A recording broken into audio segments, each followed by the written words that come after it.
Somos Bupec, crece con nosotros.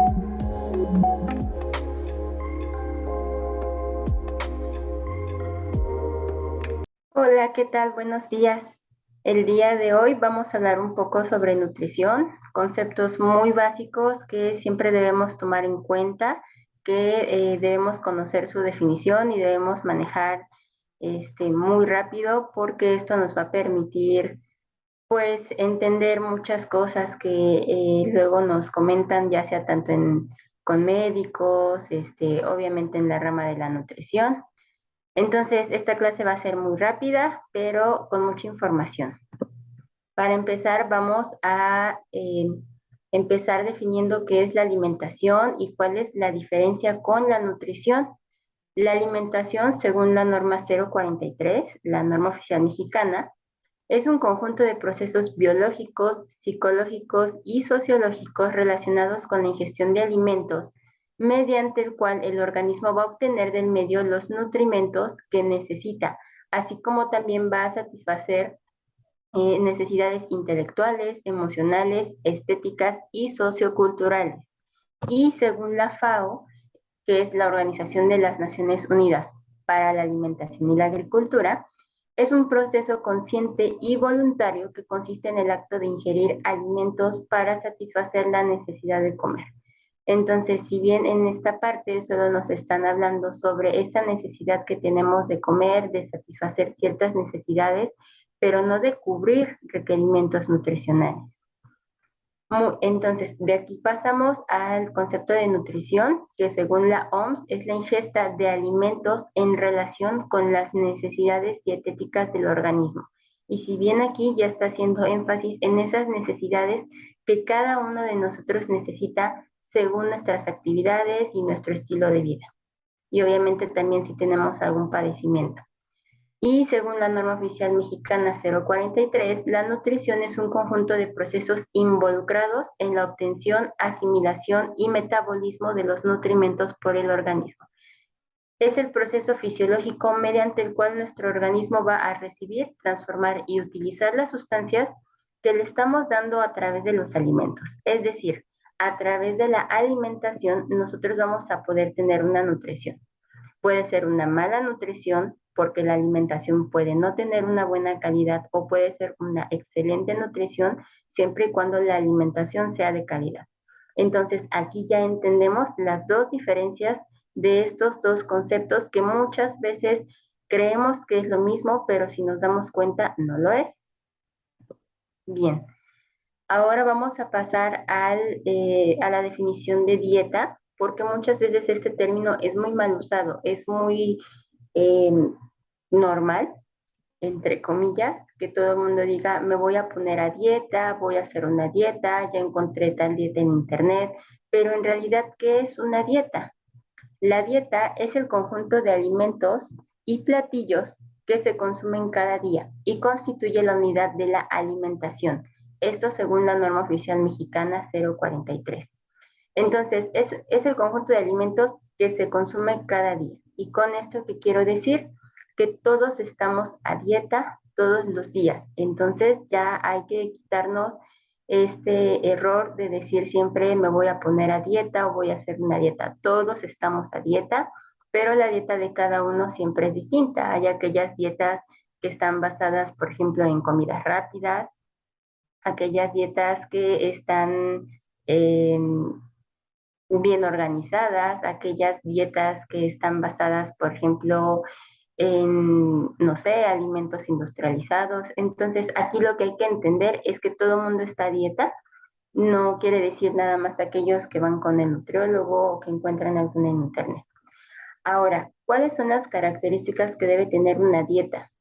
La dieta debe cumplir con 6 características: adecuada, variada, suficiente, inocua, equilibrada y completa. ¿A qué se refiere cada uno de estos términos?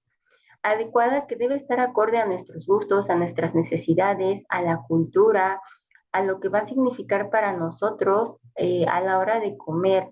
También debe estar adecuada a nuestra economía, a si lo podemos adquirir o no. Entonces, esto habla de que tiene que ser adecuada. Yo no voy a poner una dieta este, no sé, basada en salmón, por ejemplo, a alguien que no puede adquirir salmón o que el lugar en donde vive no hay salmón. Entonces, esto es a lo que se refiere que tiene que ser adecuado a nuestras necesidades, a nuestros gustos y a todo lo que conlleva esto. El segundo punto es variada. ¿Qué quiere decir? Que de una comida a otra se van a incluir alimentos diferentes. ¿Qué quiere decir? Que yo no me la voy a pasar, por ejemplo, comiendo todo el día chayotes.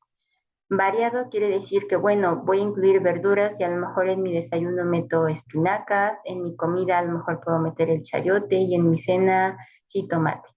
Eso quiere decir que es variada. O a lo mejor en un mismo día tengo que comer una misma verdura, pero al siguiente voy a cambiarla. ¿Por qué? Porque todos los alimentos nos aportan distintos nutrientes. Entonces yo no me puedo decir todo el mes voy a consumir chayote y ya consumí verdura. Sí, efectivamente consumí verdura, pero el chayote no me está aportando todo lo que yo necesito. Necesito tener una variedad de todos los alimentos que existen y a los que obviamente yo puedo tener acceso. Tercer punto, que sea suficiente, es decir, que va a cubrir las necesidades de nutrimentos que yo necesito de acuerdo a la etapa en la que me encuentro, así padezco alguna enfermedad, así busco algún objetivo, por ejemplo, aquellos que buscan ganar masa muscular, que buscan perder peso. Entonces, esta dieta debe ser suficiente en nutrimentos.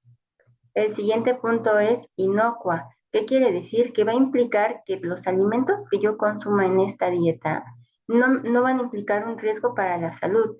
Va a haber una inocuidad, es decir, estos alimentos deben estar libres de microorganismos que pueden provocar algunas enfermedades, no deben tener toxinas y obviamente no me debe aportar cantidades excesivas de ningún componente, porque recuerden que todo en exceso siempre va a generar ciertos problemas. Entonces, igual, inocuidad en la alimentación, en la dieta.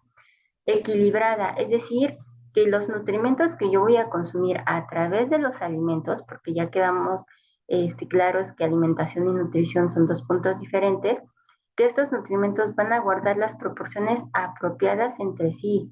Entonces, esto que habla, ni me voy a ir al exceso de consumir, por ejemplo, hablando de macronutrimentos, muchos carbohidratos y pocas proteínas, o muchas proteínas y nada de carbohidratos.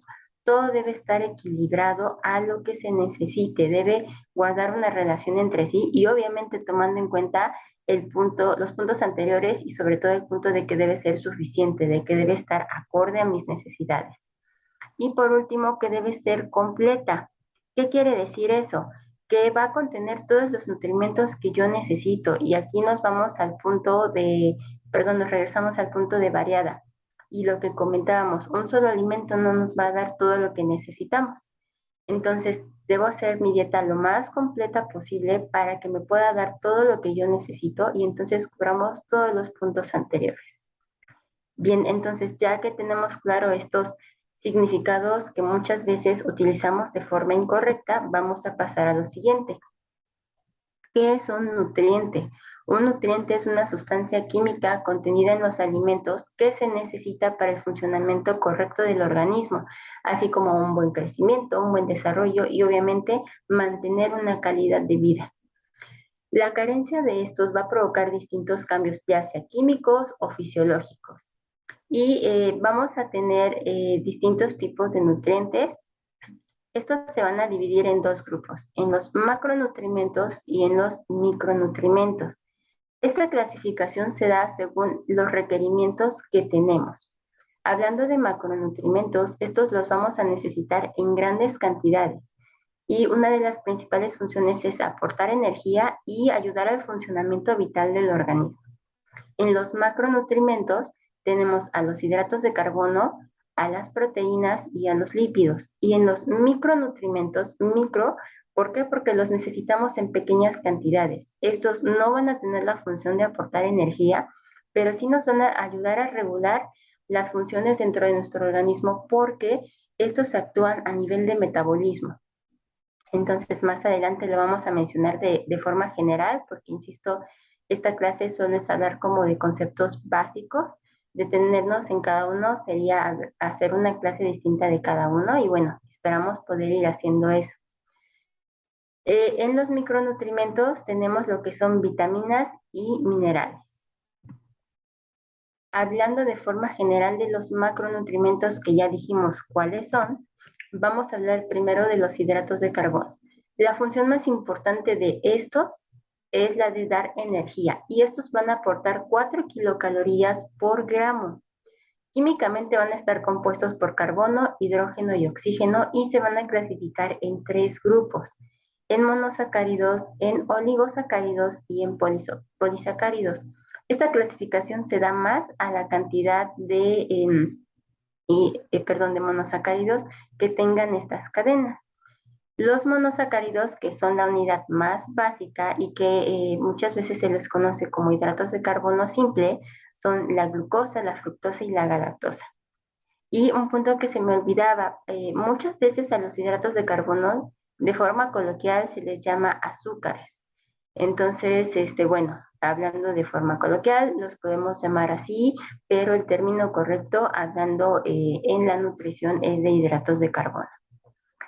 Entonces ya quedamos que los monosacáridos son glucosa, fructosa y galactosa y de ahí pasamos a los oligosacáridos. Estos oligosacáridos, esta clasificación varía dependiendo de varios autores.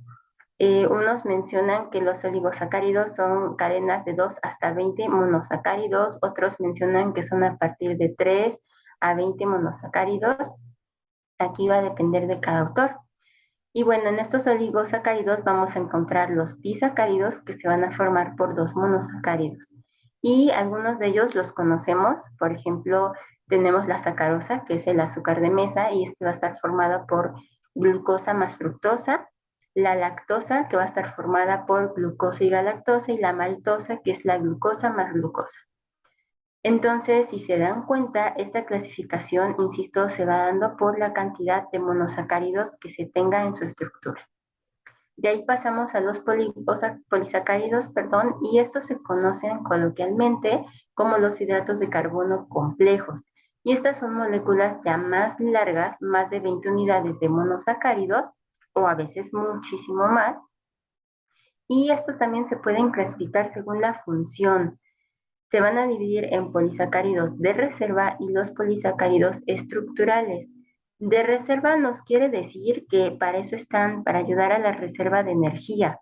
Entonces, por ejemplo, tenemos el almidón y el glucógeno. El caso del almidón es como la reserva de energía en el caso de las plantas y el glucógeno es es la reserva de energía en el caso de los seres, de los seres humanos, de los animales. Tenemos esa reserva de glucógeno, en nuestro caso tenemos, por ejemplo, en el hígado, el glucógeno hepático, y esa es la reserva de energía que nosotros tenemos. Ese es un polisacárido y esta reserva pues la vamos a ocupar conforme nuestro organismo lo vaya necesitando. Y luego tenemos los polisacáridos estructurales y son aquellos que nos están dando esta estructura, que van a ayudar a nuestras células, a los tejidos, a tener toda estructura. Y aquí hablamos por ejemplo de la celulosa, y aquí tenemos lo que es los almidones, también el glucógeno, que pueden entrar en esta parte de estructura, pero sobre todo hablamos de fibra. La fibra entra dentro en esta clasificación, es considerado un hidrato de carbono, pero bueno, obviamente igual necesitaríamos una clase de fibra. Este no sufre como tal una digestión, ¿sale? Pero ese es otro punto, sin embargo, que quiero hacer énfasis en que entra dentro de esta clasificación. Y bueno, ¿cuáles son las funciones de los hidratos de carbono? Ya mencionamos de forma general y solamente para recalcar que su primera función es darnos energía, es su función más importante, es de almacenar, como ya vimos en el caso del glucógeno, y obviamente de dar estructura y soporte en el caso, por ejemplo, de la celulosa. Tenemos también esta clasificación y se puede encontrar como hidratos de carbono simples y complejos y esto va más a la absorción de estos carbohidratos. Los simples se absorben de forma muy rápida y va a ser el azúcar que se va a encontrar naturalmente en los productos, ¿cuáles? Los productos procesados, en en todas las frutas. De hecho, las frutas son hidratos de carbono simples que se van a absorber muy rápido, pero esto no quiere decir que sean malos. Lo vamos a encontrar, por ejemplo, en pasteles, galletas, este, en algunos productos vegetales, en la leche, por ejemplo, y también se van a tomar en cuenta los azúcares que se añaden en el proceso de refinamiento de muchos productos, lo que mencionaba, las galletitas, los pasteles, los refrescos, los jugos. Entonces, todo este grupo de alimentos con estos hidratos de carbono son simples y simple quiere decir que se va a absorber de manera muy rápida a diferencia de los hidratos de carbono complejos, que estos, a diferencia de los simples, quiere decir que se absorben lentamente en el intestino y esto va a ayudar a generar saciedad. ¿Por qué? Porque van a contener fibra. Por ejemplo, tenemos los cereales integrales. Como tienen una mayor cantidad de fibra, hace que su absorción sea más lenta. Entonces, esto genera más saciedad y hablando, por ejemplo, en personas diabéticas, personas que viven con diabetes, hace que la elevación de la glucosa no sea tan rápida, no generen tantos picos. ¿Por qué? Porque la absorción de glucosa está siendo más lenta. Entonces, esta fibra va a ayudar a disminuir este impacto en los niveles de glucosa. También algunas frutas pueden contener hidratos de carbono complejos y aquí va a ser muy importante que las frutas que podamos consumir con cáscara va a ser mucho mejor porque luego cuando les quitamos la cáscara pues le estamos quitando la fibra. Y bueno, en estos vamos a encontrar los almidones y las fibras que ya habíamos mencionado anteriormente. Y hay un punto aquí muy importante, la fibra, aunque es un hidrato de carbono, no va a aportar energía, pero sí va a aportar beneficios, ¿cuáles? Pues los que estoy mencionando, ¿no? Va a ayudar a que haya una mejor absorción, perdón, a generar una mayor saciedad y que los niveles de glucosa no se eleven tan rápido. Y obviamente también va a tener beneficios en nuestra digestión y en nuestra microbiota. Entonces, si se dan cuenta, todo tiene un beneficio. No quiere decir que por ser simples no lo vamos a consumir o que por ser complejo y que no me dé energía no lo voy a consumir. Más bien debemos entender cuáles son, cuál es la importancia que tienen y cómo los debemos de consumir. Un exceso de los hidratos de carbono nos va a llevar a almacenar grasa, perdón, esta energía, este exceso de energía que vamos a acumular, que no vamos a ocupar, se va a almacenar como grasa y esto va a ocasionar obviamente un incremento en el tejido graso y va a ocasionar enfermedades como obesidad o enfermedades crónico-degenerativos como diabetes mellitus, hipertensión arterial, síndrome metabólico, dislipidemias, donde vamos a encontrar elevación de colesterol o elevación de triglicéridos. Entonces hay que tener cuidado.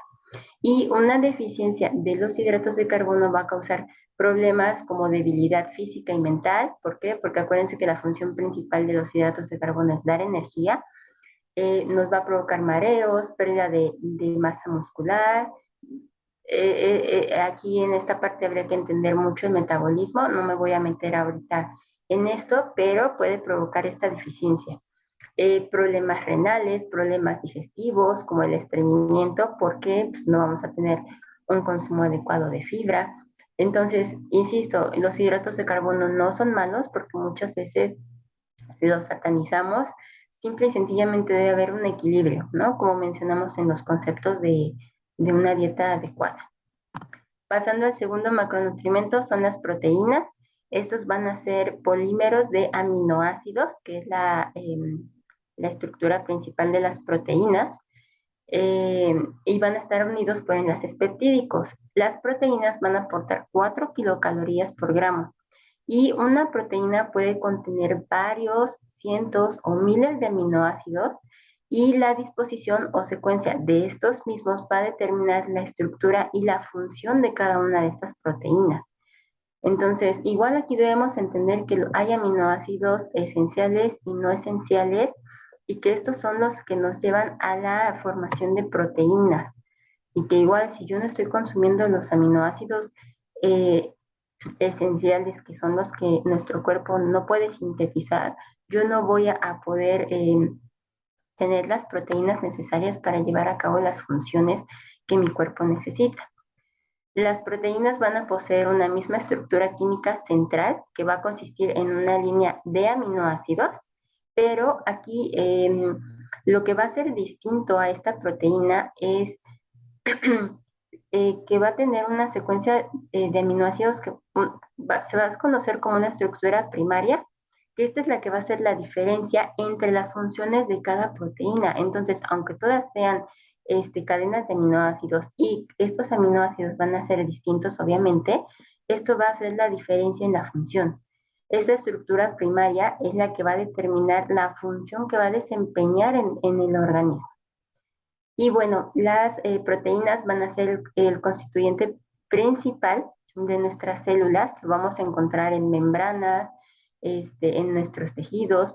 Estas son necesarias para el crecimiento y reparación de nuestros tejidos y también va a ayudar a todo este proceso metabólico en el que nuestro cuerpo está constantemente sometido. ¿Cuáles son las funciones? Tenemos funciones estructurales, enzimáticas, hormonales, de defensa, de transporte, de reserva y para la contracción muscular. De estructural, como les comentaba, las proteínas están en nuestras células, en nuestros órganos, en nuestro tejido. Entonces, el que esté en todo esto va a permitir que nuestro organismo lleve a cabo nuestras funciones de forma correcta.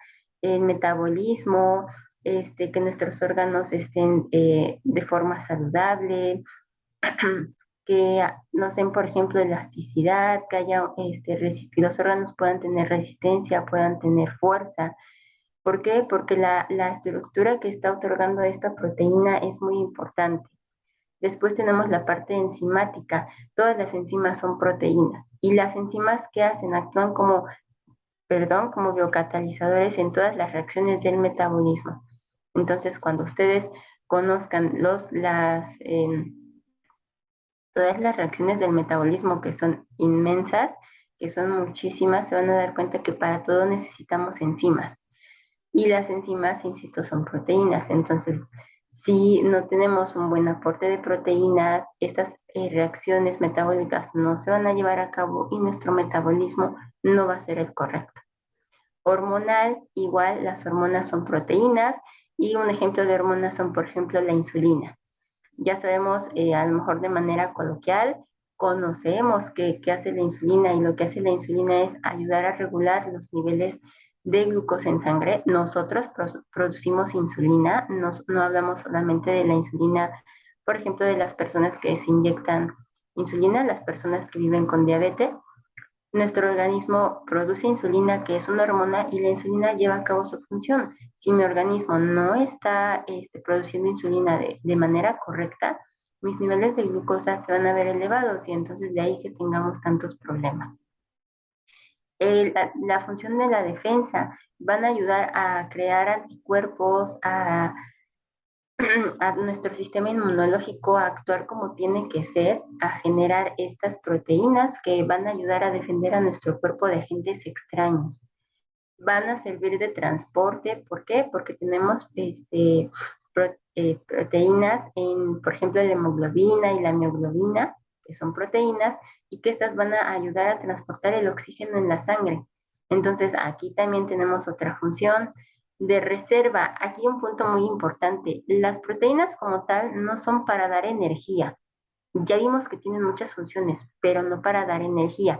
Sin embargo, si el cuerpo lo requiriera, entonces van a dar energía, pero solamente si el cuerpo lo requiere, el organismo. Y esto hablando, por ejemplo, cuando hay desnutrición, que ya no tenemos ninguna reserva de hidratos de carbono, como lo habíamos mencionado anteriormente en el glucógeno, ya no tenemos grasa, estamos en un estado de inanición, que quiere decir que ya no comemos y que de alguna manera nuestro cuerpo necesita seguir sobreviviendo. Entonces, ¿qué hace? Pues empieza a ocupar las proteínas y empieza a generar energía.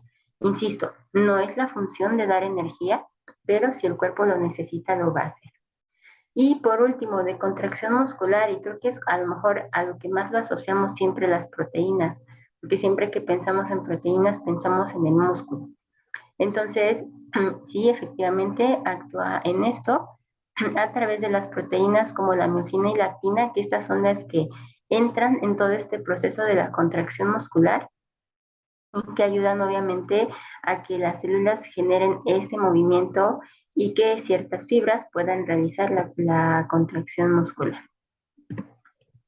En muchos casos, las proteínas se van a agrupar con otras proteínas, perdón, con otras moléculas para formar estructuras de orden superior. ¿Y a qué me refiero con esto? Las proteínas se pueden asociar, por ejemplo, con hidratos de carbono, con lípidos y con ácidos nucleicos. Cuando se juntan con con hidratos de carbono o azúcares, como aquí lo puse, se pueden originar asociaciones como por ejemplo los proteoglicanos y estos van a estar por ejemplo en las estructuras de nuestras células. Cuando se unen por ejemplo con los lípidos, se pueden originar por ejemplo las lipoproteínas que van a estar dentro igual de las capas celulares, por ejemplo, vemos aquí en la imagen, ahí tenemos una proteína que está unida a los lípidos que están en mi membrana celular. Entonces, esto va a permitir que haya una mejor estructura y que obviamente va a desencadenar muchísimas funciones a nivel de membrana celular. Y con ácidos nucleicos, estos se pueden asociar y originar, por ejemplo, estructuras como ribosomas, nucleosomas o virus. Entonces, si se dan cuenta, las funciones de las proteínas son muy importantes. Tenemos muchas cosas que tomar en cuenta y precisamente para darle la importancia a este macronutrimento y que no lo dejemos de consumir. Y tenemos, por último mencionar, tenemos proteínas de origen vegetal y animal. Entonces, aquí solamente depende de las preferencias de cada persona y se adecúa a las necesidades de cada una de ellas. Después tenemos a los lípidos, que es el tercer macronutrimento. Estos se van a definir como aquellas sustancias de los seres vivos que se van a disolver en solventes no polares, cuales puede ser el éter, el cloroformo y la acetona, y que obviamente por la estructura que tienen no se van a poder disolver en agua. Estos, a diferencia de las proteínas y de los hidratos de carbono, van a aportar 9 kilocalorías por gramo y se van a clasificar en ácidos grasos, en lípidos complejos y en lípidos isoprenoides. Los ácidos grasos son ácidos orgánicos con un grupo carboxilo, esto hablando de bioquímica, van a tener un grupo carboxilo de cadena lineal saturada exclusivamente. Esto quiere decir saturado que solamente van a tener enlaces sencillos. En su cadena química van a tener enlaces sencillos y se les conoce como monoinsaturados y puede ser la presencia de un enlace doble a lo mejor. Y también podemos encontrar los poliinsaturados, donde vamos a encontrar la presencia de dos o más dobles enlaces. Entonces, los ácidos grasos se van a dividir en monoinsaturados y poliinsaturados, ¿sale? Dependiendo de la presencia de los dobles enlaces que tengan. Y los lípidos complejos se incluye dentro de esta amplia denominación, por ejemplo, los lípidos que llevan ácidos grasos en su estructura y cuyas propiedades son derivadas de los ácidos grasos. Aquí podemos encontrar, por ejemplo, los triglicéridos y los triglicéridos se forman por un glicerol y tres ácidos grasos. Aquí ya vemos la clasificación y la tercera clasificación se va a caracterizar por no llevar en su estructura ácidos grasos, pero vamos a tener a los carotenoides y aquí vamos a encontrar a los esteroles y en ellos vamos a encontrar, por ejemplo, al colesterol, a los ácidos biliares, algunas hormonas que también tienen esta función y a la vitamina D.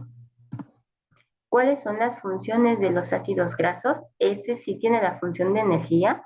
Digamos que después de los hidratos de carbono, tenemos para aportar energía las grasas o los lípidos. Van a constituir un almacén energético a largo plazo que el organismo va a poder utilizar si lo necesita. Va a ser estructural porque si ya nos dimos cuenta cuando mencionamos, por ejemplo, las proteínas, en la parte de la célula tenemos esto que se llama fosfolípidos. Esos son lípidos.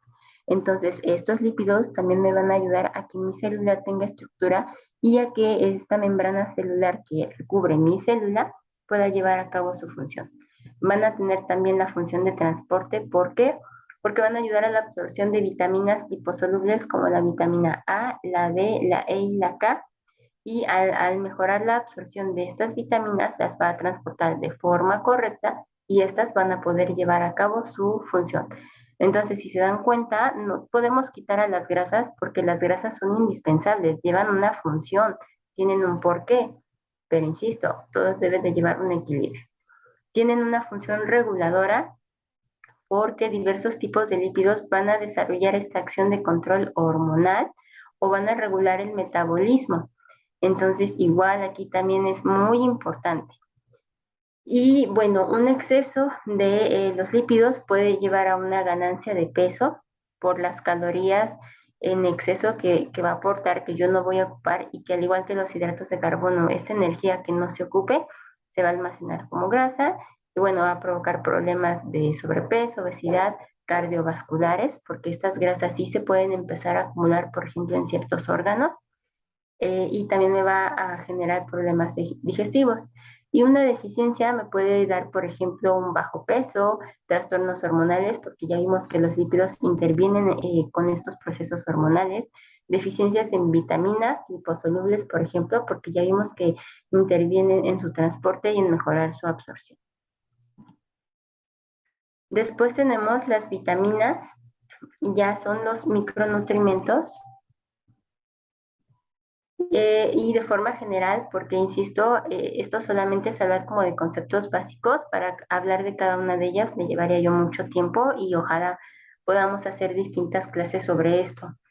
Las vitaminas, como ya habíamos mencionado, son micronutrientes y esto quiere decir que los necesitamos en menor cantidad, pero no por eso dejan de ser importantes. Su función no es aportar energía, pero igual yo les había mencionado, actúan a nivel de metabolismo. Entonces, estas sustancias van a ser indispensables para que mi cuerpo, mi organismo lleve a cabo de forma correcta sus funciones.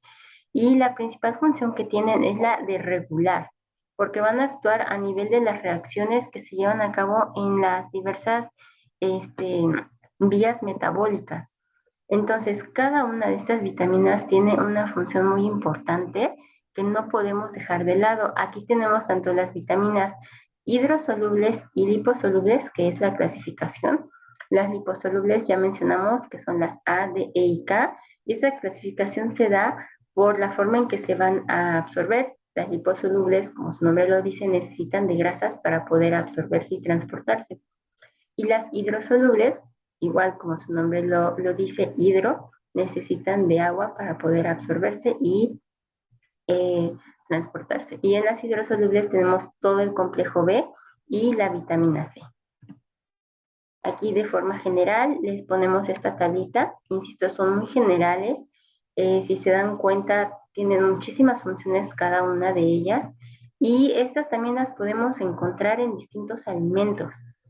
Si con la alimentación se logra cumplir el requerimiento de estos nutrimentos, no es necesario que nosotros las tengamos que suplementar, pero hay casos en los que el consumo de vitaminas no es la correcta o no se está absorbiendo de forma correcta.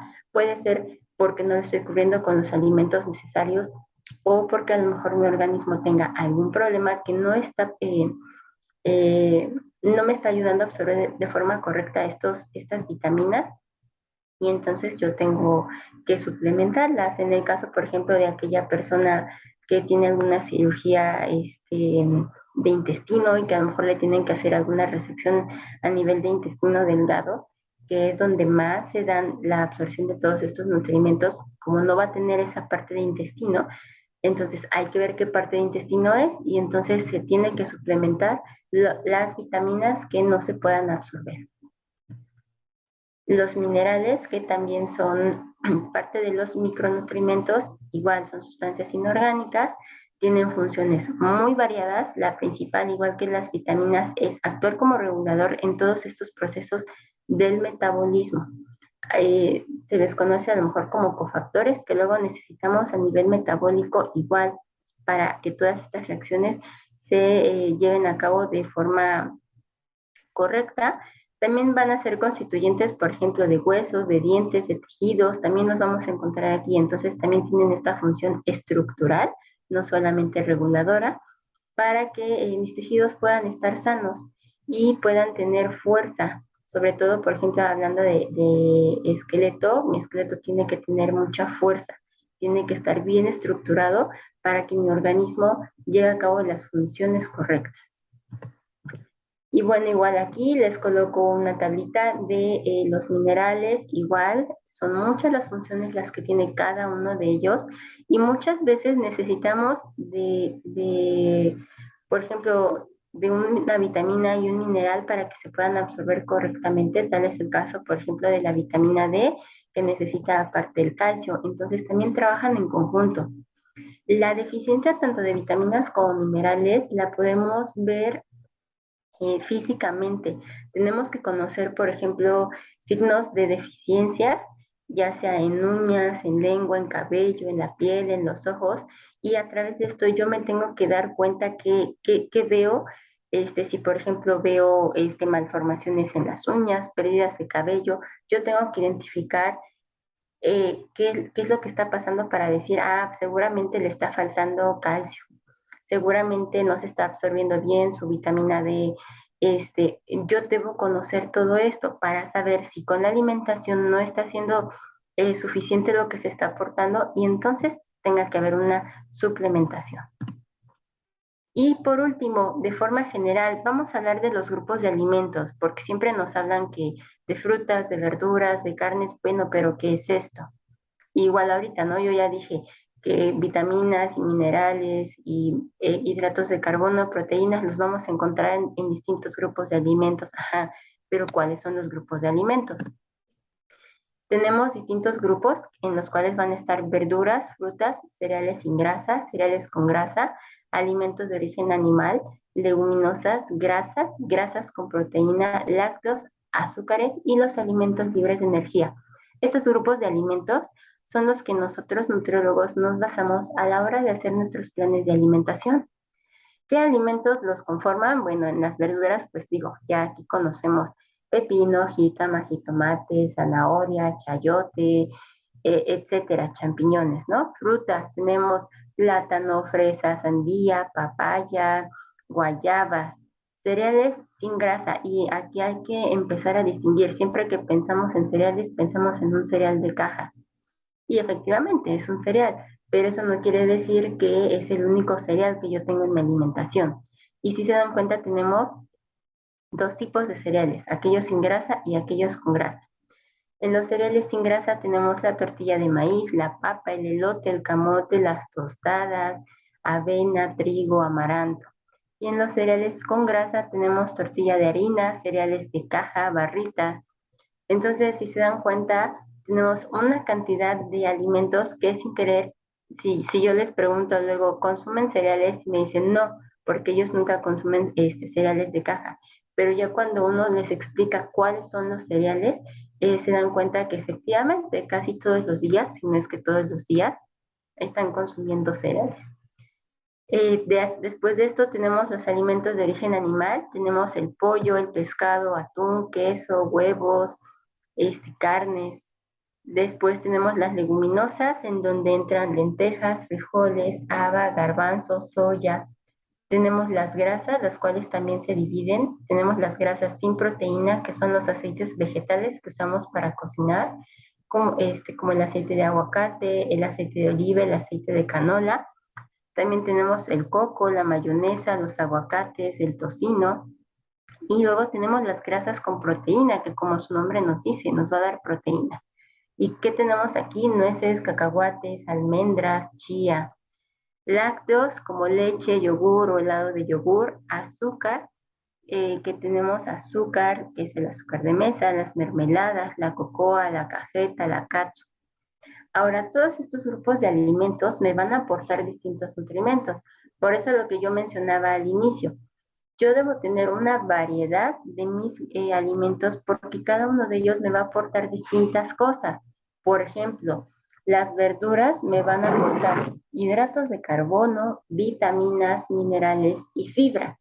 Las frutas igual, hidratos de carbono, vitaminas, minerales y fibra. Pero si yo me quedo solamente con verduras y frutas, ¿dónde están mis grasas? ¿Dónde están mis proteínas? Entonces, tengo que ir metiendo otros grupos de alimentos. Tengo, por ejemplo, ahora los cereales sin grasa. Estos me van a aportar hidratos de carbono, proteína, fibra, vitaminas y minerales. Cereales con grasa solamente me van a aportar hidratos de carbono, proteína y grasas. Fibra, vitaminas y minerales no, porque si se dan cuenta, los cereales con grasa casi son los alimentos procesados. Entonces, ahí no vamos a tener como tanta calidad de nutrimentos. Alimentos de origen animal, lo que me van a aportar son las proteínas, grasa, vitaminas y minerales. Leguminosas me van a aportar hidratos de carbono, proteína, fibra, vitaminas y minerales. Eso nos sirve mucho, por ejemplo, para aquellas personas ovo-lacto-vegetarianas o veganas que no les gusta consumir carne por distintas razones. Entonces aquí podemos tener un buen aporte de proteína. Tenemos las grasas sin proteína que nos van a aportar grasas, vitaminas y minerales. Grasas con proteína que nos van a aportar grasas, proteína, vitaminas y minerales. Y estas también nos pueden ayudar para aquellas personas veganas. Lácteos que me van a aportar hidratos de carbono, proteína y grasas. Azúcar que me va a aportar hidratos de carbono y grasas. Entonces, si se dan cuenta, cada grupo de alimento tiene algo distinto. Por eso es que yo no me puedo basar con un solo grupo de alimentos. Debo tener, como bien lo decía, para tener una dieta correcta debe haber variedad, debe haber equilibrio y debe ser suficiente. Y bueno, hasta abajo les pongo los alimentos libres de energía. Estos alimentos pues son comúnmente las especias que ocupamos para darle sabor a los alimentos. Estas, como su nombre nos dice, no nos van a aportar nada de energía.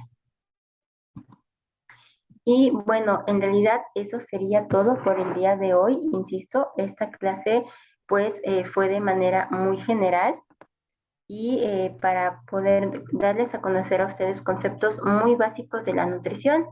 Espero que toda esta información les pueda servir y que conforme vayamos aquí poniendo distintas clases de nutrición se vayan resolviendo distintas dudas.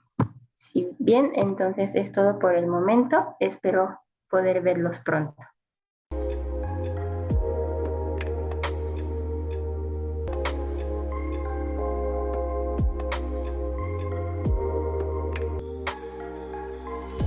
Somos Bupec. Crece con nosotros.